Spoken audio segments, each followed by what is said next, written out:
दोस्तों, एक लड़की गांव से दिल्ली में पढ़ने के लिए जाती है क्योंकि वह काफ़ी होशियार होती है। उस लड़की के घर वाले एक एक करके उस लड़की को बहुत अच्छी तरीके से समझाते हैं।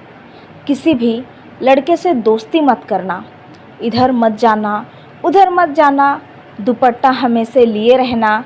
ये सारी बातें सुनकर लड़की परेशान हो जाती है और कहती है बस करो, मैं आप लोगों से वादा करती हूँ, मैं ऐसा कुछ भी नहीं करूँगी जिससे आप लोगों के इज्जत के ऊपर दाग लगे। लेकिन दोस्तों, वही हुआ जिसका डर था। उस लड़की के साथ उससे भी कई ज़्यादा भयानक हुआ था।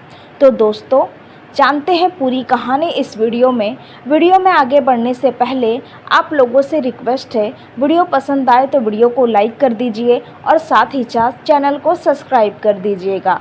तो आइए जानते हैं पूरी कहानी इस वीडियो में। उस लड़की का नाम शशि होता है। शशि पढ़ाई में बहुत होशियार थी। हर सब्जेक्ट में उसके बहुत अच्छे मार्क्स आते थे। वह अपने गांव की टॉपर थी। शशि को आगे पढ़ाई करने की बहुत इच्छा हो रही थी, इसीलिए अपनी इच्छा अपने माता पिता के सामने रखती है और उसे और आगे पढ़ना है और दिल्ली के नामी स्कूल में एडमिशन लेना है। यह बातें सुनने के बाद शशि के माता पिता शशि को समझाते हैं कि लड़कियों को बाहर जाकर पढ़ाई नहीं करनी चाहिए और अलग अलग लड़कियों के उदाहरण देने लगते हैं। यह लड़की गई तो दूसरे लड़के के साथ शादी कर ली, वह लड़की गई तो वो ऐसा कर ली वैसा कर ली। यह सारी बातें सुनने के बाद शशि अपने माता पिता को समझाती है कि पिताजी, मैं ऐसा कुछ भी नहीं करूँगी। अगर मुझे करना ही होता तो अब तक मैं कर ली होती। आप लोग बेफिक्र रहिए, मैं ऐसा कुछ भी नहीं करूँगी। यह बातें सुनने के बाद शशि के माता पिता बहुत सोचते हैं। इस बात के ऊपर घर के पूरे सदस्य मिलकर विचार करते हैं। फिर सब मिलकर यही फैसला लेते हैं कि शशि को दिल्ली जाने दिया जाए और अपनी आगे की पढ़ाई पूरी करनी चाहिए। तो फिर शशि के माता पिता शशि को दिल्ली छोड़ने के लिए आए और एक हॉस्टल में रहने का इंतज़ाम भी कर दिया था। और फिर उसके बाद शशि के माता पिता गाँव चले गए थे। शशि जिस हॉस्टल में रहती थी उसमें 2 लड़कियां पहले से ही मौजूद थी। शशि जो कॉलेज जाकर बहुत अच्छी तरीके से पढ़ाई करती थी और पढ़ाई पूरी करने के बाद जब हॉस्टल आती थी तब भी बैठकर पढ़ते रहती थी। शशि के साथ जो 2 लड़कियां थी उनका नाम प्रिया और कंचन था। एक दिन प्रिया के माता पिता का फ़ोन आता है और वो प्रिया को अपने गाँव बुला लेते हैं कुछ दिनों के लिए किसी अर्जेंट काम से, जिस वजह से दोस्तों जो प्रिया होती है वो अपने गांव चली जाती है। और फिर उस कमरे में 2 लोग बच जाते हैं, जो एक कंचन थी और एक शशि थी। एक दिन दोस्तों शशि और कंचन एक दिन रात को सो रहे थे, तभी शशि को एहसास हुआ कि कोई उसके बदन को छू रहा है। वह घबरा कर उठ जाती है और देखती है कि वह जो स्पर्श किसी पुरुष का नहीं था, वह स्पर्श तो कंचन का था। यह देखकर शशि हैरान हो जाती है कि उसकी दोस्त कंचन ये कैसा बर्ताव कर रही है। तब फिर शशि कंचन को जगाती है और कहती है कि तू यह क्या कर रही थी। फिर कंचन कहने लगी, मैंने कुछ नहीं किया, मैंने क्या किया। तो फिर शशि कहने लगी, क्या तुमने मेरे ऊपर पैर नहीं रखा और यह किस तरीके से छू रही हो, इस तरीके से तो आदमी छूते हैं। फिर कंचन घबरा जाती है और फिर शशि से कहती है, शायद मैं सो रही थी तो इधर उधर पैर चला गया होगा। फिर शशि कहने लगी, और यह तुम्हारे हाथ, ये भी सोते हुए मेरे ऊपर आ जा रहे हैं, मेरे बदन में घूमने लगे। फिर कंचन कहने लगी, शशि तू इतनी छोटी सी बात को इतना बड़ा क्यों बना रही हो।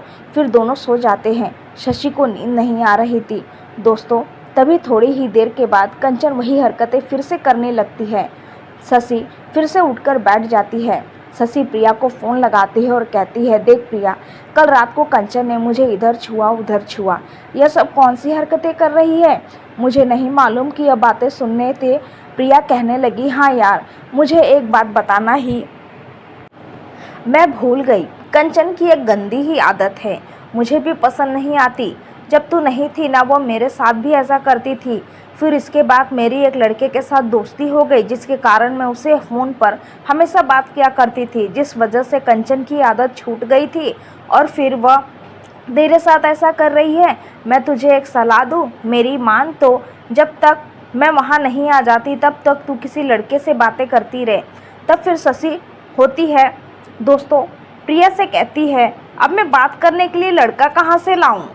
तो प्रिया शशि से कहती है, अरे कॉलेज में वो नितिन है ना, कई बार मेरे से तेरा नंबर मांग रहा था, तो उसी से बात कर ले।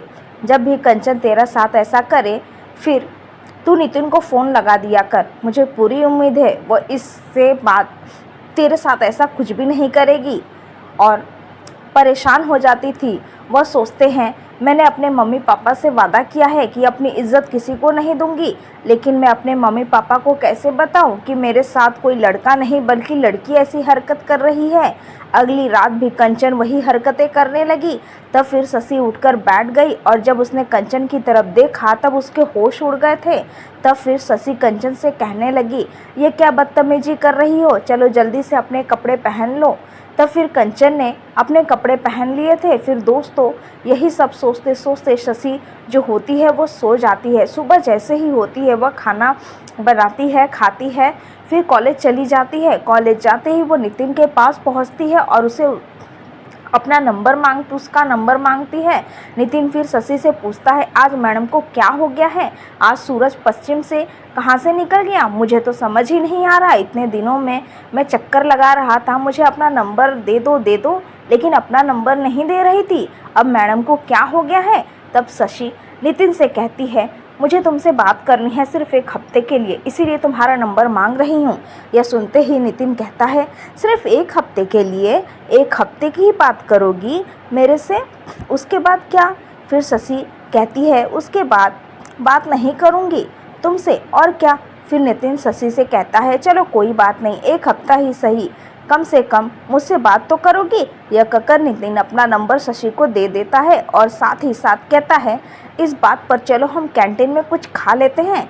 फिर दोनों कैंटीन में बैठकर वड़ा पाव खाने लगते हैं। थोड़ी ही देर बातें करते हैं, फिर दोनों अपने अपने घर लौट जाते हैं। फिर जैसे ही रात होती है कंचन शशि के ऊपर अपना पैर रख देती है और यह देखकर शशि तुरंत नितिन को फ़ोन लगाती है और उससे बात करने लगती है। यह देखकर कंचन सोचने लगती है, भला यह किस से बात कर रही है और इसका दोस्त लड़का कब बन गया। फिर दोस्तों नितिन को फ़ोन लगा लेती है, लेकिन उसको समझ ही नहीं आ रहा था कि वो बोले तो क्या बोले। उसने फ़ोन पर यही एक शब्द बोले थे, मुझे तुम्हारी याद आ रही है। यह शब्द सामने बैठी कंचन जो होती है वो अपनी हरकतें बंद कर देती है। तो नितिन ने सुना, उसको बहुत अच्छा लगा। फिर इसी बात से उन दोनों के बीच में बातचीत शुरू हुई थी और उनकी बातचीत घंटे तक हुई। कंचन से बचने के लिए शशि रोज़ रात को यही पैतरा आजमाती थी। नितिन को फ़ोन लगाकर उसे घंटों बातें किया करती थी। शशि को लगने लगा अब कंचन उसे परेशान नहीं करेगी।